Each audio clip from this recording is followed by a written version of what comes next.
ODD TV. I've got one that can see. I'm Jimmy Fallon. I'm Jimmy Kimmel. And I'm Stephen Jimmy Colbert. We'll be your hosts for tonight's event, One World Together at Home. Together at Home was more than a virtual concert. It was a show of force. It was broadcast everywhere, on all TV stations and on all streaming platforms. That fact alone was a strong indication of the sheer power behind this event. We're currently on 3 major American networks at the same time: NBC, ABC, and CBS, as well as social networks like Twitter, Instagram, and Facebook. Furthermore, the list of celebrities and powerful people who appeared during that event was simply staggering, with headliners such as Lady Gaga, Billie Eilish, Taylor Swift, and Celine Dion. However, this event was not only about music. The music was there to attract people. Between the performances, there were specific messages coming from powerful places. Ladies and gentlemen, the woman who put this entire evening together, Lady Gaga. Let's not kid ourselves here. Lady Gaga was the face of the event, but she was not the engine behind it. Together at Home was a massive PR campaign from the World Health Organization and the entire elite system behind it. Lady Gaga was put at the forefront of this event because her face and her name sell more than the face and the name of Tedros Adhanom Ghebreyesus, the Director General of the World Health Organization. For the same reasons, countless celebrities were enlisted to say specific messages because celebrities are the best vehicle to transmit messages from the elite to the masses. The logo itself sums up the message of the event. The hands of those in power keep people inside their houses. At the top, the words "One World," basically a call for a global government. One world order. While the event was meant to be comforting, there was something eerie about seeing countless celebrities, with a somewhat spaced out look on their faces, repeat the same slogans, chant the same mantras, and sing the praise of the same powerful organizations. Here are some of the messages communicated throughout the event. Creating a COVID culture. The most obvious and annoying aspect of Together at Home was its celebration of the COVID culture. Indeed, in the past 2 weeks, we've seen media doing its best to normalize a world where confinement, isolation, and video conferencing were the new norm. While social distancing is supposed to be an extreme and very temporary emergency measure to prevent the spread of a deadly disease, Together at Home appears to be promoting it as a long-term way of life. The usage of video conferencing is constantly promoted for everything. In the sad world that is presented in Together at Home, all aspects of life, including arts, family, business, and education, can be fulfilled through video conferencing. In their new world, human connections depend on an internet connection. It seems they want all human communications to be recorded and monitored. Teaching children through screens was not portrayed as an emergency, last resort measure. In Together at Home, it was defined as a new kind of education. Teachers are finding new and creative ways to educate. This is a brand new way of teaching for me, and I'm sure that this is a brand new way of learning for you. I'm making it a casual Friday with my unicorn onesie. The entire concept of depriving children of human contact and having them grow up in an environment where anyone can be a potential biohazard is rather terrifying. While most of us hope that today's children will end up forgetting this insane era we're living in, it seems that they want them to bask in it, to be molded by it. Some of the messages directed to children in Together at Home were quite upsetting. Abby Cadabby from Sesame Street was used to direct propaganda at children. Abby showed children how to give themselves a self-hug by putting their arms around themselves. I know a lot of us are having some big feelings right now. I know I am. I've been spending a lot of time with my mommy and my stepdaddy. She said that when I have big feelings or little feelings or anything in between, I can just give myself a hug. It's this, a self-hug, just like that.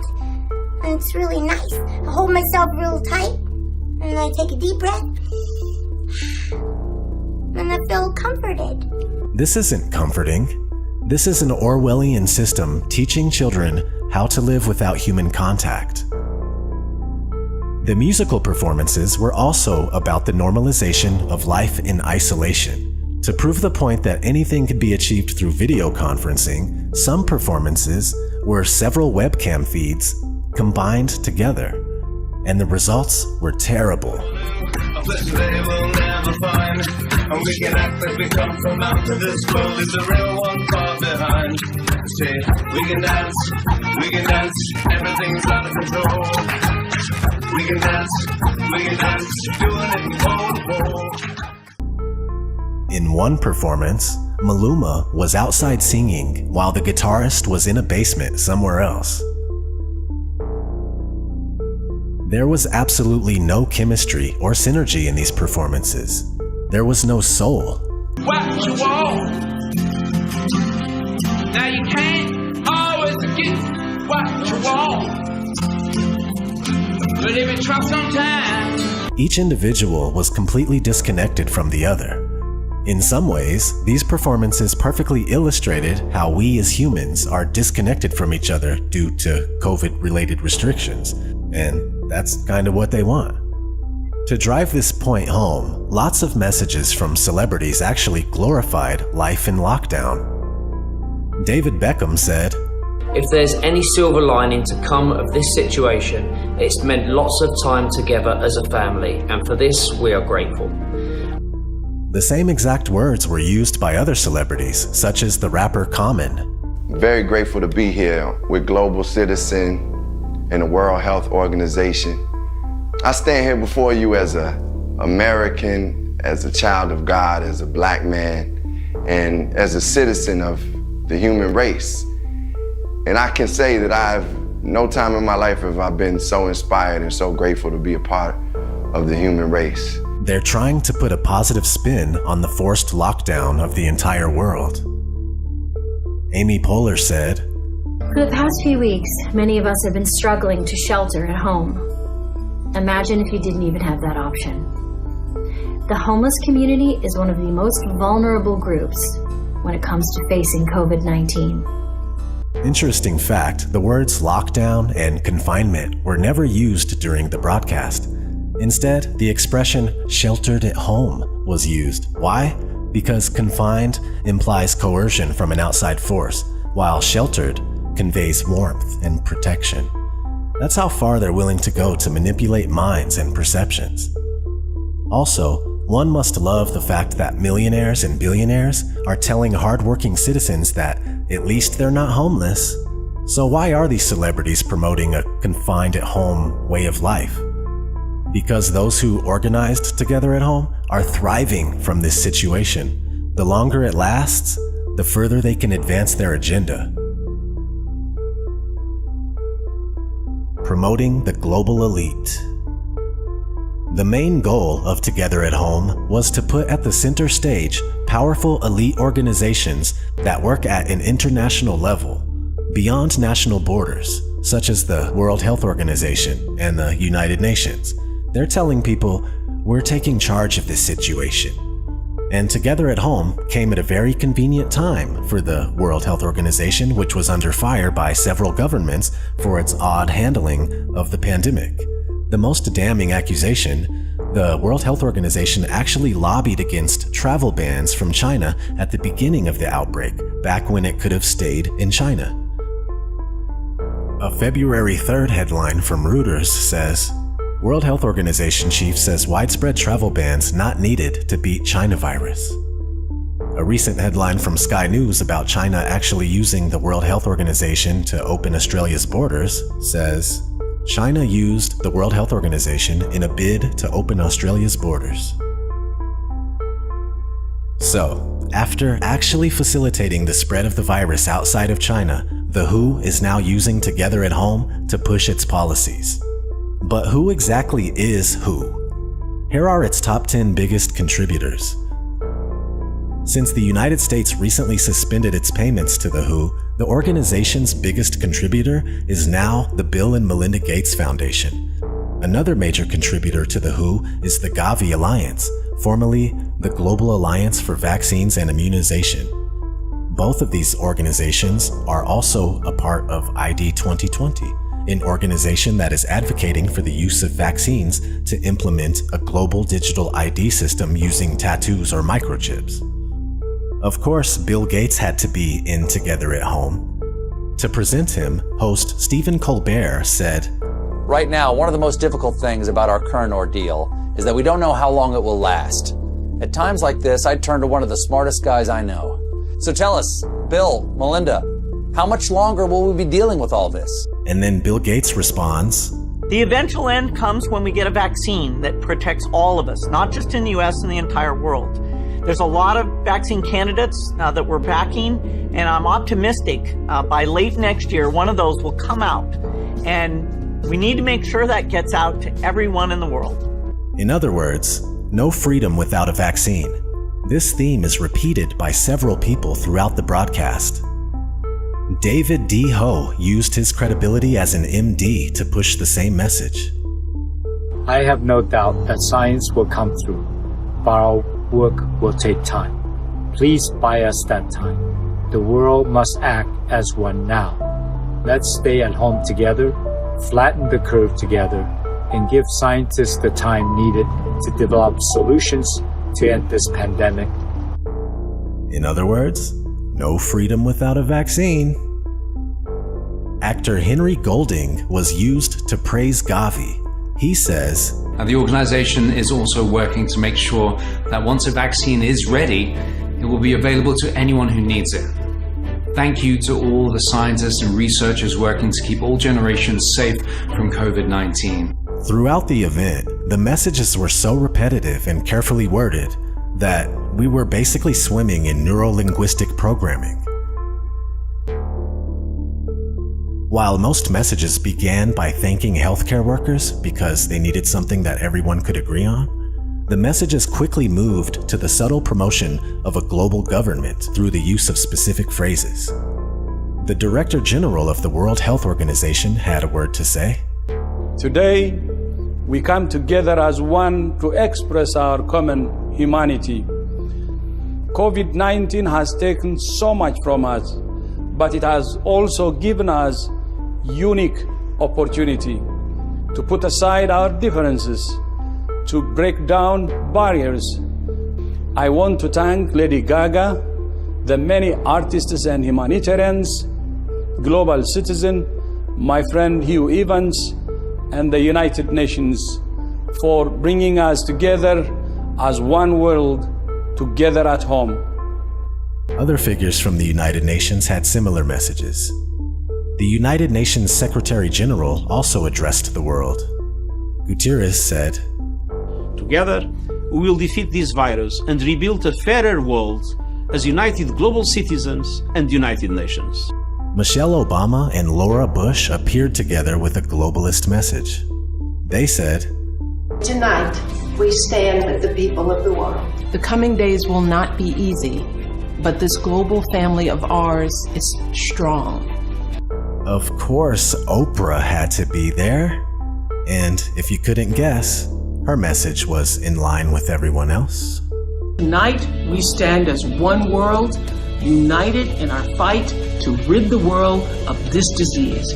All these people are saying the exact same thing. They're using New World Order, One World Order buzzwords.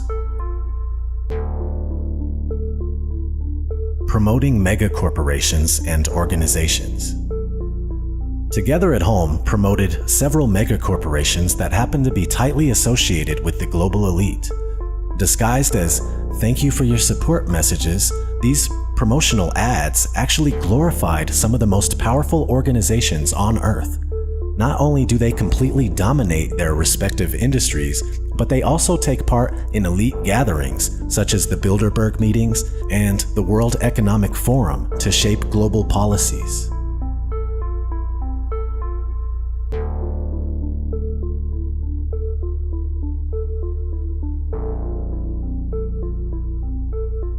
There was an ad for the Rockefeller Foundation. Founded by John D. Rockefeller Sr., the Rockefeller Foundation shaped the world as we know it. For over a century, the foundation funded a number of powerful organizations, such as the Council on Foreign Relations, and it helped propel entire fields of study, such as social sciences, psychiatry, communications, and eugenics. An entire book could be written explaining the profound impact of the Rockefeller Foundation on society today. However, one single quote from David Rockefeller's book, Memoirs, goes right to the core of it all. In the book, he writes, "For more than a century, ideological extremists at either end of the political spectrum have seized upon well-publicized events, such as my encounter with Castro, to attack the Rockefeller family for the inordinate influence they claim we wield over the American political and economic institutions. Some even believe we are part of a secret cabal working against the best interests of the United States, characterizing my family and me as internationalists, and of conspiring with others around the world to build a more integrated global political and economic structure. One world, if you will. If that's the charge, I stand guilty, and I am proud of it." On several occasions, the hosts were used to praise various organizations. It was a sad sight to see. In one skit, Jimmy Kimmel thanked Apple for its generous donation to the World Health Organization. He also thanked Apple for babysitting his children for the past month. I want to take a moment now to thank Apple, because Apple, the company, not the fruit, donated a very generous amount to the World Health Organization. And I would also like to personally thank Apple for babysitting my children over the last month. For real. Thanks, Apple. While this was meant as a joke, they really want to raise our children through their screens. Later, Jimmy Fallon thanked Bloomberg Philanthropies and Mike Bloomberg, the elite billionaire who owns a media conglomerate. Tonight, we thank Bloomberg Philanthropies and, of course, Mike Bloomberg for all their relief work, from helping countries in Africa prepare their healthcare systems to providing meals to public workers in hospitals. In short, this entire thing was a shameless infomercial for the global elite, even though there is no globe. Just saying, just saying. In conclusion, Together at Home brought in audiences using Billie Eilish, Taylor Swift, and Lady Gaga. But it was much more than a concert. It was the global elite rearing its ugly head and using its celebrity puppets to sing its praise. It was also about celebrities telling the masses to embrace their lives confined at home. Sorry, I meant sheltered at home, and to accept a new normal. This event was tailored for the World Health Organization in order for them to take center stage during this crisis. I did air quotes because you can't see me, but air quotes. Crisis. So they can allow their contributors, such as Bill and Melinda Gates Foundation, to gain positions of authority. They are directing humanity towards the one world order, quick, fast, and in a hurry. The little bit of privacy and rights we still have left are quickly being undermined in order for the elite's ultimate dream to become a reality. The one world system that we are now entering will be the end of any and all freedoms that we once held near and dear to our hearts. If that makes you upset, remember, you can always give yourself a self-hug. This has been ODD TV. Thanks for watching. Kill the programming and never sleep again. Take care.